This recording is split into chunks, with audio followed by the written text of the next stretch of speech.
The Old West, a land of chaos and legends, birthed some of history's deadliest gunslingers. These men and women weren't just quick with a gun. They were survivors, their reputations built in the heat of gunfights in lawless towns. From ruthless outlaws to fearless lawmen, their deadly skills still captivate us today. Let's dive right in.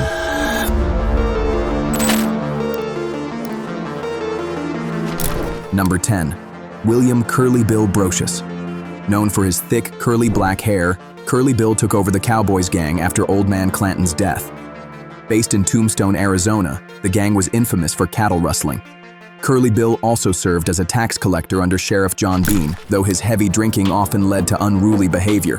One night, while drunk with the Cowboys, Curly Bill accidentally shot Marshal Fred White while handing over his gun. White, a friend of Curly Bill, claimed it was an accident on his deathbed, leading to Curly Bill's acquittal, with Wyatt Earp testifying for him. But the story didn't end there. Tensions grew, and Wyatt later confronted Curly Bill, ultimately avenging his brother Morgan's death. Curly Bill's life and violent end are a testament to the deadly and unpredictable nature of the Old West. Number 9. James Killer Miller. Known as Deacon Jim for his regular church attendance and abstinence from drinking and smoking, Miller was one of the deadliest men in the Old West. Despite his pious facade, he was a hired killer, charging anywhere from $150 to $22,000 for his services.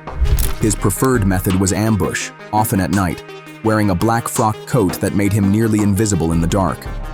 Beneath it, he wore a steel plate for bullet protection, giving him an edge in his deadly pursuits. Official records link Miller to 14 murders, though rumors suggest the number was closer to 50. His criminal career ended in Oklahoma after he was arrested for the murder of A.A. Gus Bobbitt. The community, skeptical of the justice system, formed a lynch mob, and Miller was hanged along with 3 others. Before his death, he requested his ring be given to his wife, a cousin of the notorious John Wesley Hardin, and to wear his hat during the hanging. With a final defiant, "Let her rip," Miller stepped off the box. His body, along with the others, hung for hours, immortalized in a photographer's shot, cementing his legacy as one of the most feared gunslingers in the Old West. Number 8. Belle Starr. Born Myra Maybelle Shirley in Carthage, Missouri, she excelled as a student and pianist. But her life took a different turn when she became acquainted with outlaws like Cole Younger and the James brothers. The James Younger gang often used her family's farm as a hideout, and it wasn't long before Maybelle, dubbed the Bandit Queen, was drawn into a life of crime. In 1866, she married Jim Reed, a former Confederate guerrilla who joined a Cherokee group known for horse theft. Together, they partnered with the James and Younger gangs to pull off heists. After Reed's capture and death during a failed escape, Maybelle continued her criminal activities, organizing robberies and fencing stolen goods. She was skilled at using bribery and charm to influence lawmen. In 1880, she married Sam Starr, and they were convicted of horse theft 2 years later. Released after a year, they quickly returned to crime. Maybelle's life ended abruptly on February 3, 1889, just days before her 41st birthday, when she was shot while riding home. Her killer was never identified, leaving the mystery of her death unsolved. Before we jump to the next gunslinger, hit the like and subscribe button to stay tuned for more legendary tales. Number 7. The Sundance Kid. Born Harry Alonzo Longabaugh, he earned his nickname after being caught and convicted of horse theft in Sundance, Wyoming. Though known as a gunfighter, there's no proof he ever killed anyone. After being released from jail in 1896, he teamed up with Butch Cassidy, forming the infamous Wild Bunch Gang, notorious for a string of successful bank and train robberies. As the Pinkertons closed in, Sundance, Butch, and Etta Place fled to Argentina to escape capture. It's believed the Sundance Kid died in a Bolivia shootout, but some claim he returned to the U.S., lived under the name William Henry Long, and died in Dwan, Utah in 1936.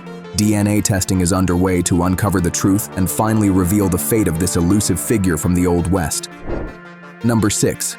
Butch Cassidy. Born Robert Leroy Parker.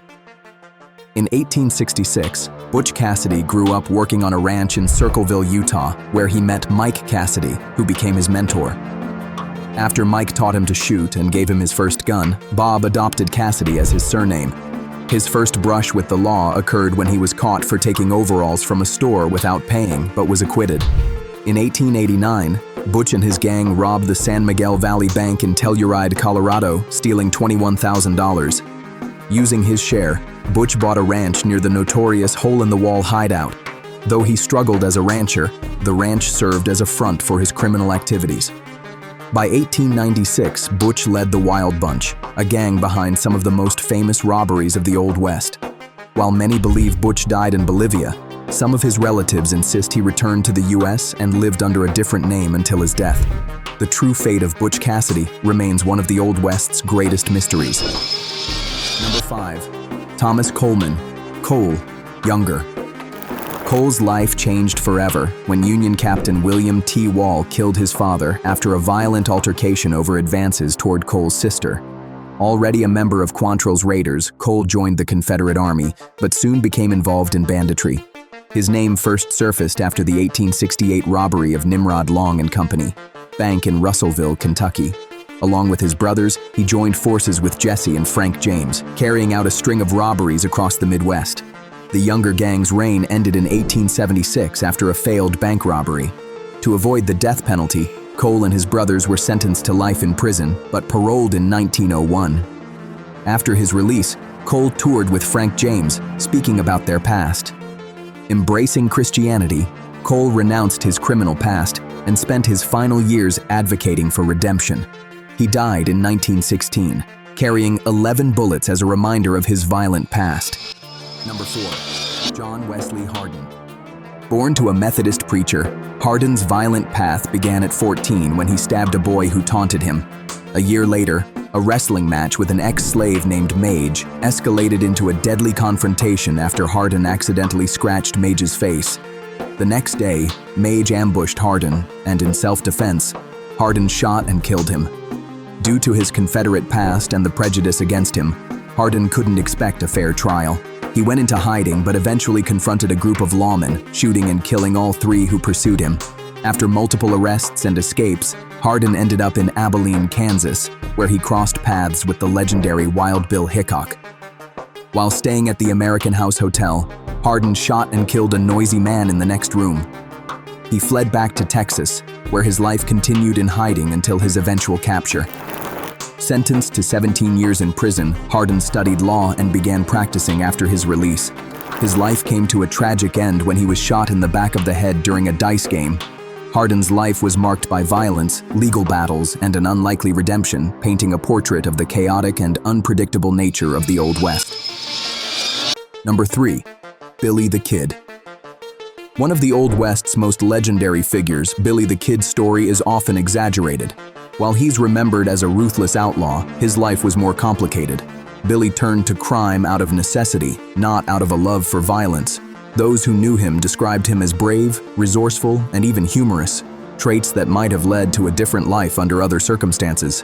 Though it's widely believed Billy killed 2 people for every year of his life, evidence suggests he was responsible for only 4 deaths. In 1877, Billy began working as a cattle guard for rancher John Tunstall, who was in a bitter feud with local merchants. On February 18, 1878, Tunstall was killed by Murphy's men, sparking the Lincoln County War. Billy and his fellow ranch hands became deputies and formed the Regulators to seek justice. But with the governor supporting the opposing faction, the Regulators became outlaws. After escaping jail and years of evasion, Billy was eventually shot by Sheriff Pat Garrett while hiding at a friend's home. While some have claimed to be Billy the Kid, the likelihood of his survival is low. His life reflects the chaotic mix of personal revenge, political corruption, and survival that defined the Old West. Number 2. Wild Bill Hickok. Born James Butler. Hickok in 1837, Wild Bill earned his legendary status as one of the deadliest gunfighters of the Old West. Known for his quick draw and deadly accuracy, he first made a name for himself during the Civil War, where he served as a scout for the Union Army. His reputation as a marksman grew after a famous duel with Dave Tutt in 1865, where he shot Tutt dead at a distance of 75 yards. Hickok went on to become a lawman in Kansas, facing down outlaws and criminals in tough towns like Abilene and Deadwood. Despite his status as a hero, his life ended in tragedy. In 1876, while playing poker in Deadwood, he was shot in the back by Jack McCall, a disgruntled gambler. Wild Bill's death, holding a pair of aces and eights, later known as the Dead Man's Hand, only added to his enduring legend in the Old West. Number 1. Jesse James. Born in Missouri, Jesse James and his brother Frank fought as Confederate guerrillas during the Civil War. Afterward, they teamed up with the Younger brothers to form the infamous James Younger Gang. The gang carried out high-profile robberies of banks, stagecoaches, and trains. In 1869, during a robbery at the Daviess County Savings Association in Gallatin, Missouri, Jesse mistakenly shot and killed a clerk he had misidentified. This tragic error led him to seek redemption through correspondence with John Newman Edwards, a Confederate supporter and editor of the Kansas City Times, who portrayed Jesse and his gang in a positive light. This publicity helped build Jesse's image as a folk hero. His notoriety grew even more after his death, when he was shot in the back of the head by Robert Ford, a member of his own gang.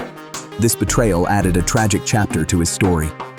In honor of her son, Jesse's mother, Zerelda James, chose a poignant epitaph for his grave. In loving memory of my beloved son, murdered by a traitor and coward whose name is not worthy to appear here. Jesse's legacy as one of the most legendary outlaws of the Old West was sealed.